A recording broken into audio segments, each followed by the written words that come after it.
Okay, now take a look at compression columns here, the other side of the tension face. Okay, and we have a 3 columns on compression side, and as we studied, this is big tensions and gets smaller, and this is big compression gets smaller because of the shear lag phenomenon. The shear lag phenomenon is not good because you don't have a linear force transferring mechanisms. The reason is again that due to the shear stiffness, which is not sufficient to transfer your actual tension and compressions based on linear fashions, based on strain compatibilities, right? So we know what's going on in this part and this part. We call this is web frame, like web frame. And we call this is flange frames. And this is also flange frames. But this is tension flange, compression flanges if your loading comes here, right? If your loading comes here, the flange will change its role for tension and compression here. And this is web flanges. And what happened, the columns right here, you have a big compression force there, and then we have another similar problems with the spandular girders here. This spandular girders, okay, this column compressions must be transferred to one in the middle here, right? This way. And this big column compression force must be transferred one in the center here, like that way. Right? When you do this, this girder sees this tension, this compression, right? Compression force and this compression force is a shear force. Do you follow me? Right? This girder, okay, let me draw this girder here. This girder is right there. This girder right there. And we have a compression here. Right? So this girder will see these two compression forces as a shear force. Okay, let me take a look at the other direction. See, this is your girder.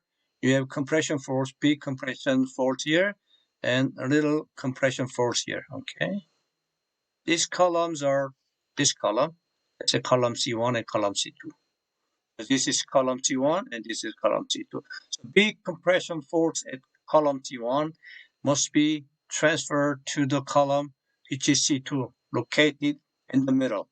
Then this girder will resist this compression force as a shear force. Now, do you follow me? It's not very difficult to follow.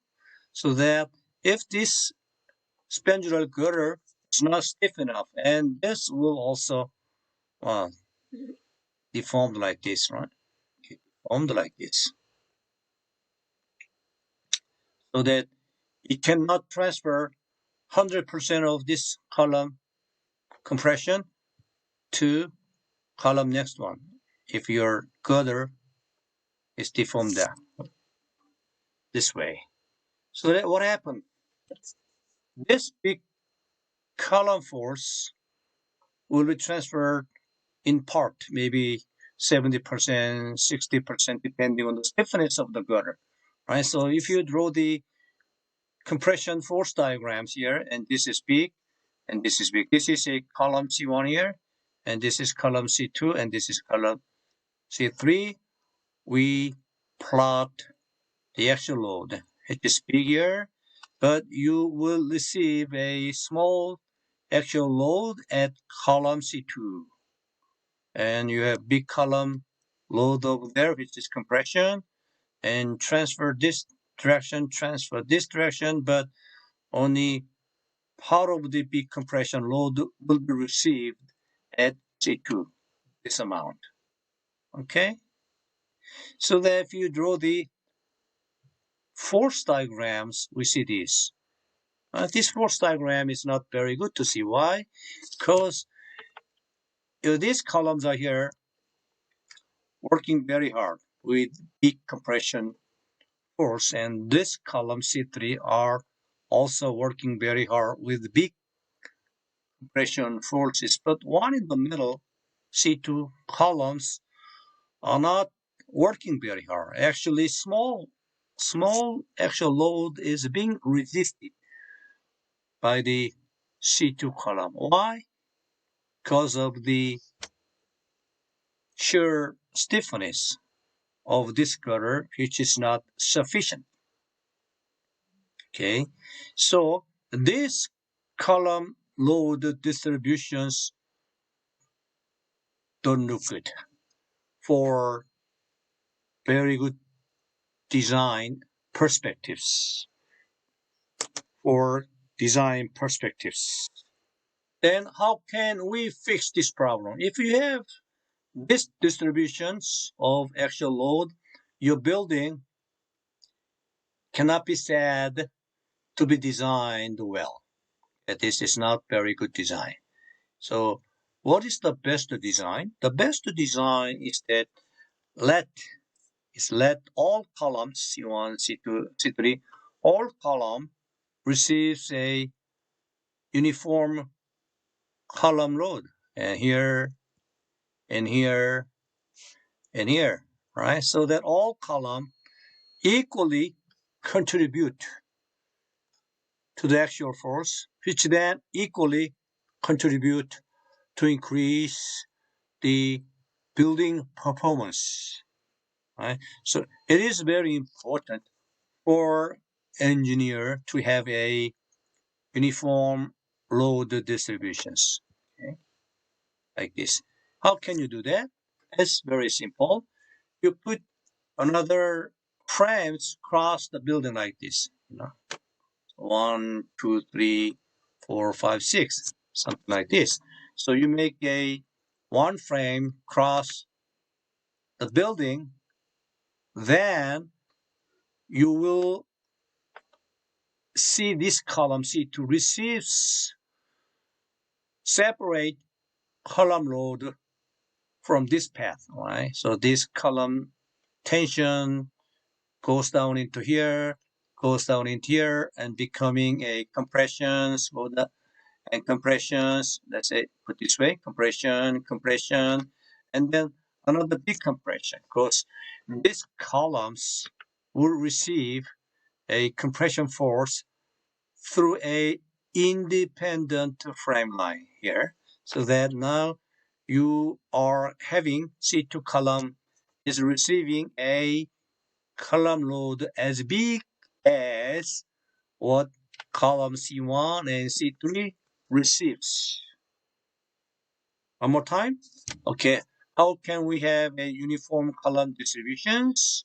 So we're going to have a one separate frames throughout the building sections, so that the independent load path is formed here, so that your tension phase going into these two columns based on compatibilities and become compression side here, and you receive a column load for column C2 independently, and your column load here as big as what column C1 and C3 receives, right? Clear, isn't it? So that we have here C2 conditions for tubular structure designed well. The first condition is that we need to have a very good spandrel girders here, right? You know why this spandrel girder is important? In order to avoid a shear lag phenomena, right? So that instead of having a transfer based on this curve, this is bad because you have big tension force here and small tension force over there, which means that these columns are working very hard, but these columns are not working very hard because your transfer gutters stiffness is not enough. It's not enough, right? So that for web frame design, the columns on web frames must also receives a loadings based on the concept similar to strength compatibility like this. Again, so we need to remove shear lag phenomena. So we can do that by providing a spandrel gutter which has stiffness enough to transfer tension load from here to here, from here to here, from here to here, into the compression, from here to here, right? So this is possible when you have a spandrel gutter stiff enough in terms of shear stiffness. It's easy right now, you follow me? And this is one condition here. And the other conditions is that you have enough frames. You have enough frames so that your column will receive compression force directly through a loading path, so that the column in this compression side will receive a compression force from tension column on tension force. So we have two conditions here, right? So we have one conditions, we have another conditions right there. Okay? So we have enough spandrel gutter stiffness, shear stiffness, and we have enough number of frames in between, right? So we have to have enough frames must be installed here so that each column receives a compression force uniformly. Okay, so here you may, if you have another loading path provided in between those columns, then here you will probably have this, right? And this way, right? In this way, right?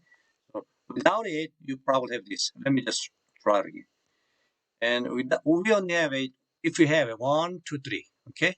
Say you don't have this right now. You don't have this right now, okay? And what happened? You have a 1 here, right? So we have enough here. So this column force, this column force, this column force are same. But we have some problems here, right? And we have columns here. Don't erase the column, just erase the frames. So we have a column here, small vertical load, so that this column at compression side cannot receive a column load as uniform as possible, So I said that how can we fix it? We put another column line, a frame line over there, another frame line over there, okay? Another frame line. And what happened? So we're gonna fix this uniformly distributed compression loading into uniformly distributed compression force, right? Right? So that we have let me just using different color. Say red color here. Here. So do you follow me? We can increase this much here. Right? So that our compression force in compression phase became much more uniform, like this. And before it was like this, right? If you remember, or it was like this.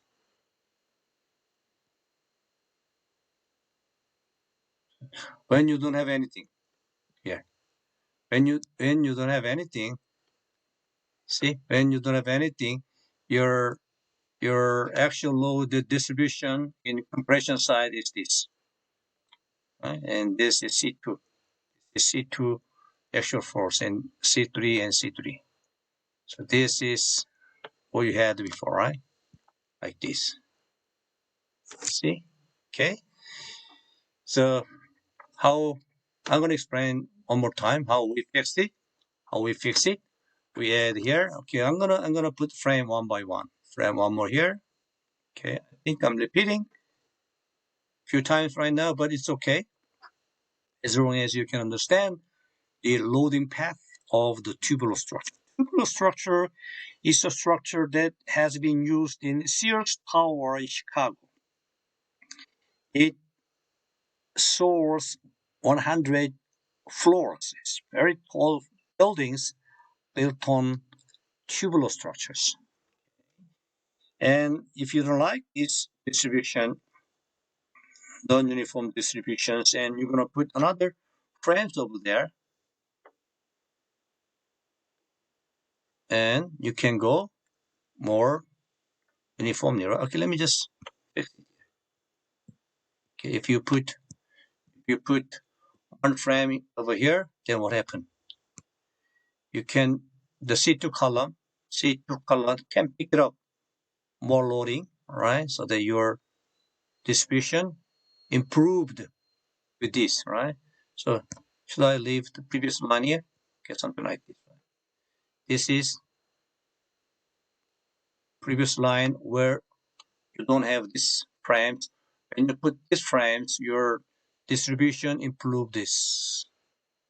And you want to put one more frames here. Your frame improves now here. This.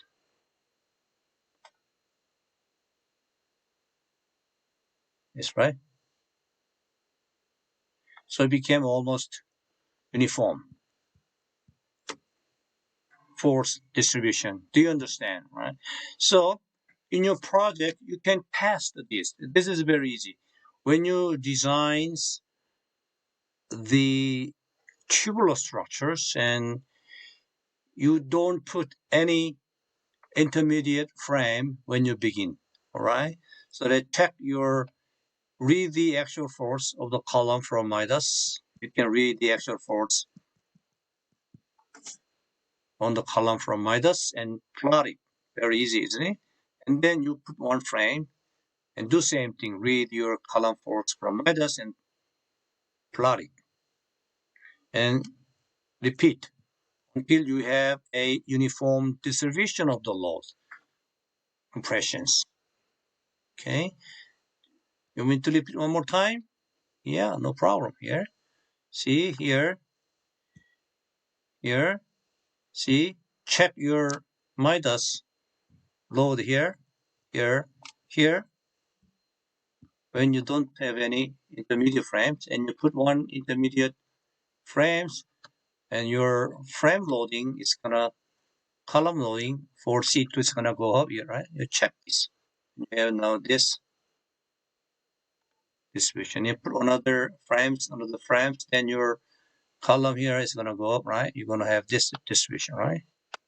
So you check all these loadings on columns from Midas as you add a frames loading into this direction. You can do the same thing here. Now you understand?